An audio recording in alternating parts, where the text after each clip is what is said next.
woman recalls Picasso, particularly in its palette and composition. The subject of the Moon Woman, which Pollock treated in several drawings and paintings of the early 1940s, could have been available to him from various sources. In his prose poem Favors of the Moon, Baudelaire addresses the image of the fearful goddess, the faithful godmother, the poisonous nurse of all the moonstruck of the world. Pollock's technique typically involved pouring paint straight from a can or along a stick onto a canvas lying horizontally on the floor. It's often referred to as the drip technique, but that's a bit of a misnomer in the parlance of fluid mechanics, Zunit says. In fluid mechanics, dripping would be dispensing the fluid in a way that makes discrete droplets on the canvas. Pollock largely avoided droplets, in favor of unbroken filaments of paint stretching across the canvas.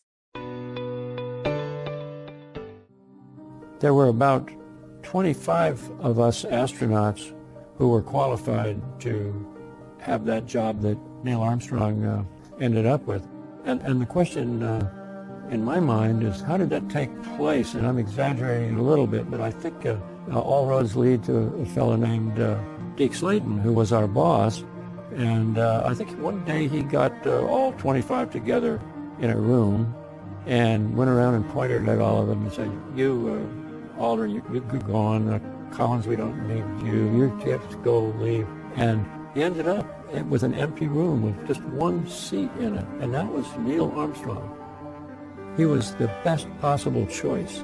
He was the ideal man to represent our country, our planet, in being the first to walk on the moon. Neil was an extremely intelligent man, and a man of many talents, very broad-based.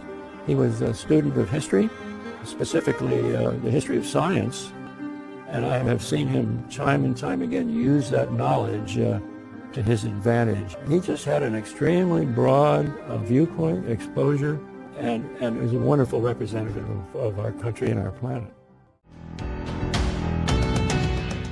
Jackson Pollock was an influential American painter, and the leading force behind the abstract expressionist movement in the art world.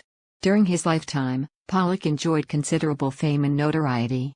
Jackson Pollock's greatness lies in developing one of the most radical abstract styles in the history of modern art, detaching line from color, redefining the categories of drawing and painting, and finding new means to describe pictorial space.